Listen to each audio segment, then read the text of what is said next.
Minha esposa e eu relaxávamos na sala enquanto assistíamos TV. Em certo momento, percebi algo passando rapidamente sob a mesa. Considerando que temos 3 gatos em casa, pensei que fosse um deles.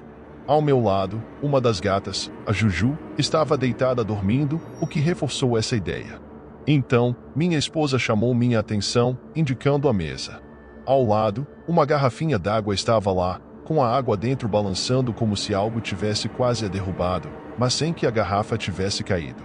Ela me perguntou se eu via algo passar, confirmei e sugeri que fosse a Juju. Intrigada, minha esposa foi até nosso quarto e encontrou os outros 2 gatos, a Juju e meu outro gato, ambos dormindo tranquilamente sobre a cama. A situação nos deixou perplexos, tentando entender o que havia passado pela mesa e como a água balançou. A hipótese de um animal foi considerada, mas ao examinar debaixo da mesa e no móvel da TV, nada encontramos. Para tentar compreender, simulei empurrões na mesinha, mas não consegui replicar o mesmo efeito na água. Nesse ínterim, minha esposa questionou se fui eu quem virou uma cadeira na nossa direção. Percebemos que uma das cadeiras da mesa de jantar estava virada para nós, e não recordávamos de ter feito isso, já que não costumamos mexer nas cadeiras quando não recebemos visitas. Estávamos assistindo a um documentário sobre serial killers, e a atmosfera ficou tensa. Minha esposa, incomodada, quis interromper a sessão. Tentei explicar racionalmente os eventos, mencionando o objeto que passou pela mesa, a cadeira virada, mas admito que, mesmo sendo uma pessoa racional, não conseguia encontrar uma explicação totalmente plausível para o que experimentamos naquela noite.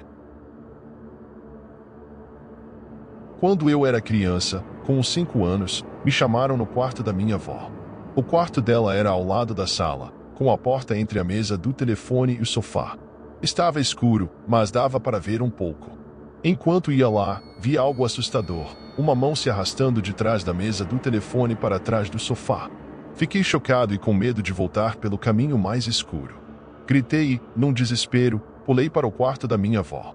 Algum tempo depois, minha avó estava saindo de casa quando ouvi um grito. Ela jura até hoje que uma mão agarrou o pé dela perto da pia da cozinha. Ela viu a coisa. O que aconteceu naquela noite continua assombrando minha memória como uma experiência além do entendimento de uma criança.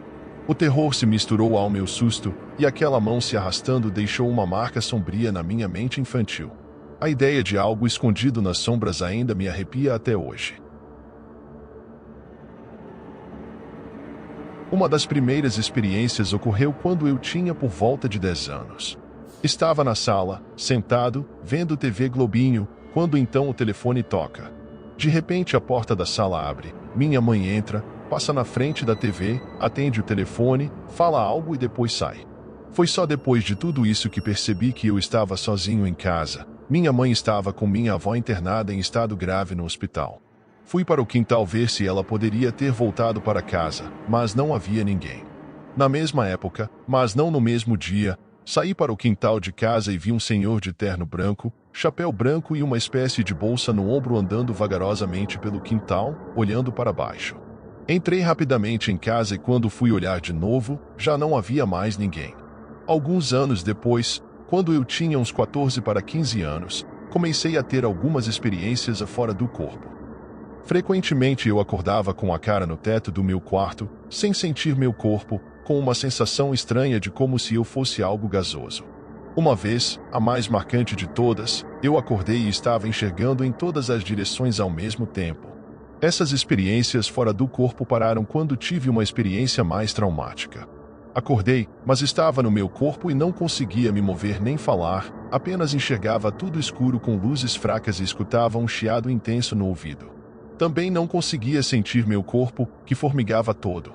Quando comecei a voltar a enxergar normalmente, percebi que de pé, ao lado da minha cama, havia um ser que parecia estar vestindo um robe preto com capuz, com um rosto extremamente branco, olhos negros. Ele sorria, e o sorriso ia de um canto ao outro do rosto, fixamente. Fechei os olhos com força e subitamente comecei a recobrar todos os sentidos e o controle do corpo. Cerca de 2 anos depois, estava no meu computador no meu quarto, minha mãe em outro cômodo. De repente, percebi que a luz do sol que vinha da janela ficou vermelha. Achei estranho, mas não me importei muito, pois a luminosidade parecia aquela de um pôr do sol bem bonito. Porém, logo percebi que o barulho do rádio da minha mãe havia parado, assim como qualquer outro som vindo dos vizinhos. Fui procurar minha mãe, mas ela havia sumido. O rádio estava desligado, assim como todos os outros aparelhos da casa. Fui para fora, o céu estava avermelhado num tom muito bonito. Subi no terraço e percebi que o silêncio era generalizado, não havia qualquer som vindo das casas vizinhas.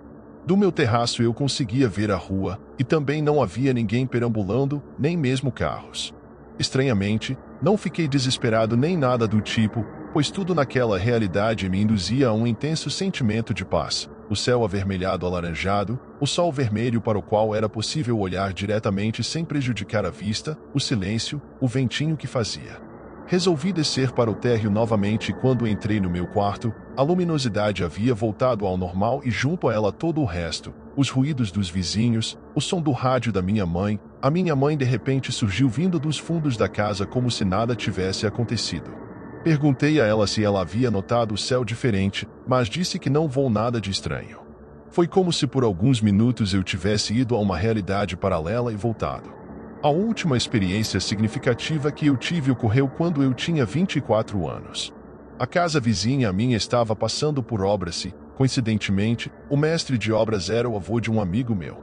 Nesse dia, o meu amigo estava na casa pois tinha ido levar uma marmita para o avô. Estávamos conversando sentados, do lado de fora da casa, quando simplesmente tudo ficou escuro. Não foi como uma sombra de alguma nuvem ou avião passando, simplesmente não era possível ver nada ao nosso redor, tudo ficou escuro e sentimos um frio intenso. Era como se estivéssemos num quarto fechado, totalmente vedado e pintado de preto. Isso durou cerca de 3 a 4 segundos, e então tudo voltou ao normal. Nos entreolhamos assustados, sem entendermos nada. Corremos para o avô dele, que estava dentro de casa, e ele disse que não havia presenciado nada. Quando eu tinha uns 7 anos, eu e meu irmão estávamos brincando no beliche, fingindo que ele era uma caverna, então estava tudo bem escuro, aí nós dois olhamos para a parte onde fica a cabeceira e vimos uma criatura bem pequena subindo e já descendo dali, nós saímos correndo na hora. Ele diz que não se lembra disso, então vai saber. Quando eu era criança, eu também às vezes via uma sombra inteira preta com a forma de um homem alto lá em casa às vezes. Tipo, passava do meu lado, mas eu nunca senti medo. Eu lembro também que uma vez, eu devia ter uns 10 anos, ou 11, eu estava assistindo TV e do nada eu comecei a escutar umas vozes vindo do corredor, eu olhei para lá e só tinha a minha cachorrinha, mas eu fiquei choque com as vozes, era algo bizarro, peguei e fui pro quarto onde minha mãe estava. Na casa da minha avó, minha mãe me conta de uma história que aconteceu com ela, onde começaram a bater nas paredes de casa por todo lado e umas sombras vieram até ela e começaram a levantar ela. O pior é que eu lembro de escutar essas batidas quando eu era criança. Vale mencionar que a minha mãe fez o jogo do copo quando criança e quando o pai dela estava chegando perto, a mensagem que fazia era dizendo para falar pro pai dela se afastar, pois ele acreditava no ser lá de cima. Ela parou com a brincadeira e o vidro do fogão estourou. Ela também conta já ter visto o Saci junto de outro irmão. E também eu sempre escuto alguém andando lá de noite quando eu estou na cama, e quando eu vou ver, não tem ninguém. Apesar de tudo isso, eu sou bem cética, queria acreditar nessas coisas, mas não consigo, porque eu já tentei de tudo, já fui cristão, espírita, budista, já tentei a asgoetia e nunca deu em nada, nunca vi nada, nunca senti nada. Então eu não acredito em nada. Quando eu era adolescente, morava comigo e com meus pais um tio-avô com demência. Um dia, ele piorou de uma vez, sequer levantou da cama. Não falava mais, não comia sozinho, não se virava sozinho na cama. Meu pai pediu ajuda para um outro familiar cuidar dele já que estávamos há anos nessa labuta. Levaram ele para morar em outra cidade, mas como ele estava muito doente, os pertences deles ficaram todos aqui, incluindo um relógio de parede antigo, daqueles de dar corda com pêndulo. O relógio pertencia à finada esposa desse tio-avô, que morreu muito jovem. Esse relógio estava sem dar corda há anos, mas começou a tocar a casa 2 ou 3 dias, depois que levaram o tio embora. Sempre achei que alguém dava corda escondido, mas os ponteiros também não se moviam. Também não era por pequenas oscilações do pêndulo, porque o relógio estava deitado e não em pé na parede. Isso durou por meses. Um dia me avisaram que esse tio havia falecido. Nunca mais ouvi o relógio tocar. Meu pai levou para consertar e descobriu que a mola estava quebrada e sequer era possível dar corda no relógio.